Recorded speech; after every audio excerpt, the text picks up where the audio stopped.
Hello everyone, welcome to this Alchemy Quickstart guide. This video is meant to show you how to quickly start playing games on the Alchemy Virtual Tabletop. We're only going to be going over the basic features of the platform, but there are a lot more to check out when you start exploring it.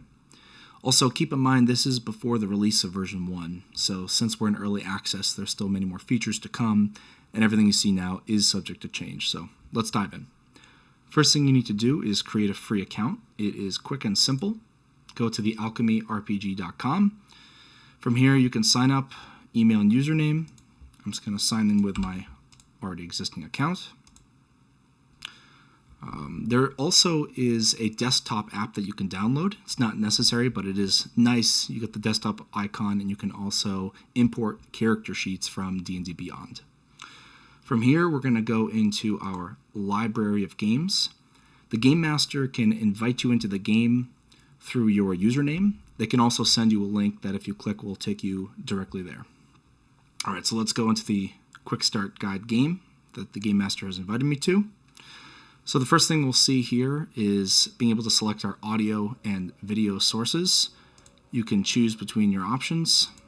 Right now we're just going to start without them and join the game. Okay, so this game is using the Dungeons & Dragons 5th edition rules. Our first step is to make a character. You can create one from scratch. If you did add a character from D&D Beyond, it'll appear here in the library, or you can choose one of the pre-mades. For now, let's go with Yafi. Alright, so this is the Alchemy screen. Let's just show each part of the user interface here. So the very center is your character portrait, so we can click on that. Here we have Yafi's stats, armor class, abilities, etc. Her spells, and a description of her character. We have a couple of trackers here. We have our experience, and we have our hit points. So if you want to adjust this, you can click that tracker. You can use the plus and minus signs. You can also type it in here, or you could slide it along this way. Same thing with the hit points, losing or gaining. Down here is our settings. So we have a help option, which is really useful if you're looking for more information on Alchemy or Dungeons & Dragons. Let's say we go over to the players. There's a little player orientation help. This will help orient you, and you can access this at any time. We have Zen mode, which is just a nice way to enjoy the cinematics of the game. We have an X card. This is something that you can press, and if you do, it'll send an anonymous X card to everyone playing in the game, including the Game Master. And this just lets them know that someone in the game is not comfortable with the current subject matter, the current content, so they can pivot it towards something else. Alright, over here we have our mute and unmute sign.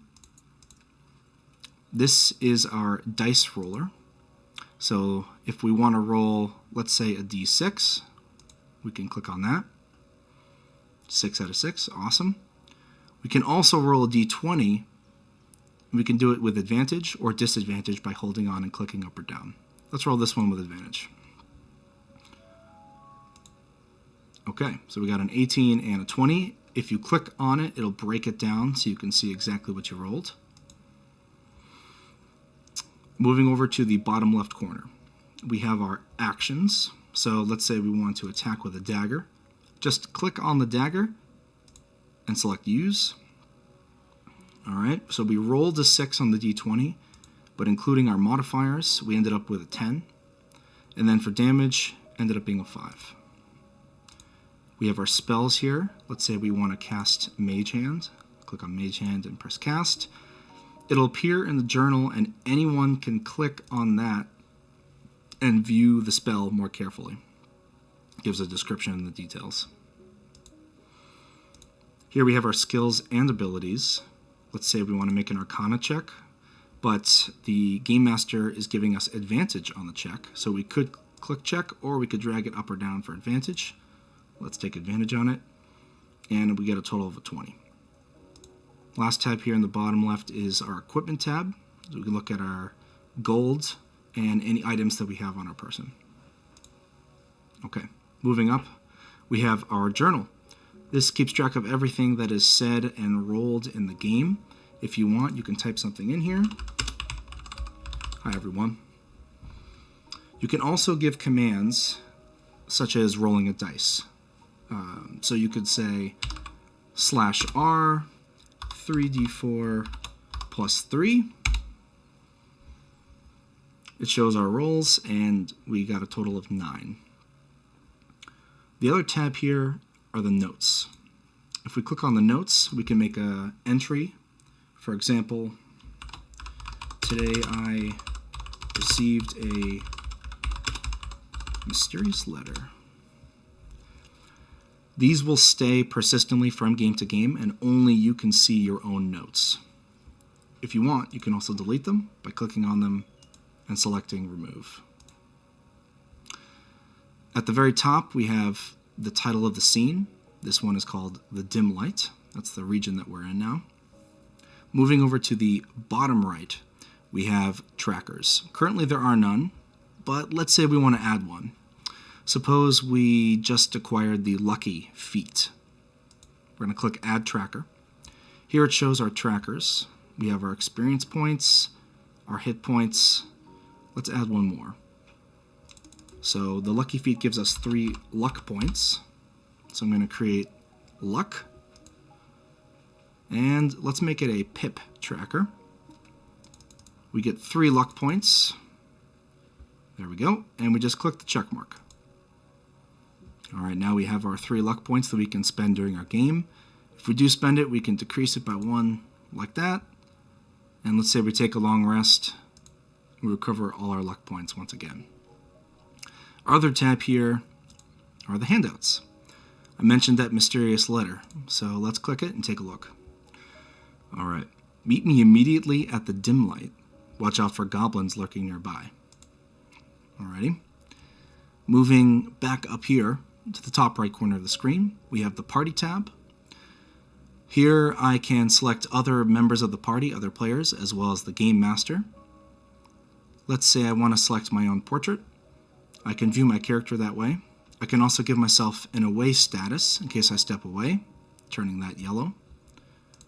When I return, I can select here. I can also whisper other players in the Game Master. I can view them, or I can select Whisper. Let's say hi. Alright, so that's a private message right to the Game Master. Hi there. Also, we have the NPCs tab. We collect that. It doesn't seem to be any NPCs that we can see at the moment. Then we have the voice volume. If we select this, we can adjust any individual player or Game Master's volume level. Here we have the show video chat. So from here, if we have our videos activated, we can look here to see everyone's video feed. Alchemy is all-inclusive. You can have audio, video, rolling, everything all on a single platform. We can close that. We also have a search function. Let's say I wanted to look up what the guidance spell did. I can click on that and select View, and it gives me a description of the spell guidance. Audio settings, in case we want to increase or decrease the music, and the sounds. Alright, let's take a look at tactical mode. Here we are in the dim light, being able to zoom in and out of the map, as well as drag and pan around to take a closer look. That letter mentioned that there may be some goblins around, so let's go over to our skills, select Perception, and roll. 12, okay. That is enough to reveal a goblin that was skulking about nearby. The Dungeon Master reveals that there's a goblin. Looks like he spotted me too, so he's initiating combat. When the Dungeon Master initiates combat, it's going to call for a roll of initiative. A roll initiative tab should appear right in the center. We can select that. Alright, it looks like the goblin won that initiative, so the goblin is going to go first. The goblin snarls over at me and decides to reach for its short bow, so it makes a short bow attack. 15. My armor class is 13, so that's going to hit me for 4 damage. I can go into my hit points and subtract 4. Alright, it's my turn. I'm going to cast my handy Eldritch Blast spell and shoot it out. An 11. That is not enough to hit. Looks like the goblin is now going to take his turn and make another short bow attack. 8 is not going to be enough. Alright, my turn again. Let's try this one more time. Eldritch Blast. 15. Exactly enough. 7 damage out over to the goblin, and that is just enough to defeat the goblin in a single strike. With the goblin destroyed, combat is now over, and the Dungeon Master ends the encounter. Okay.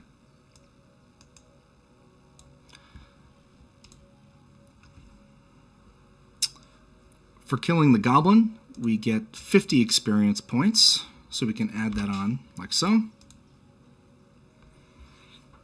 And that sums up this quick start guide. I hope it was helpful to get you started on alchemy, and happy gaming.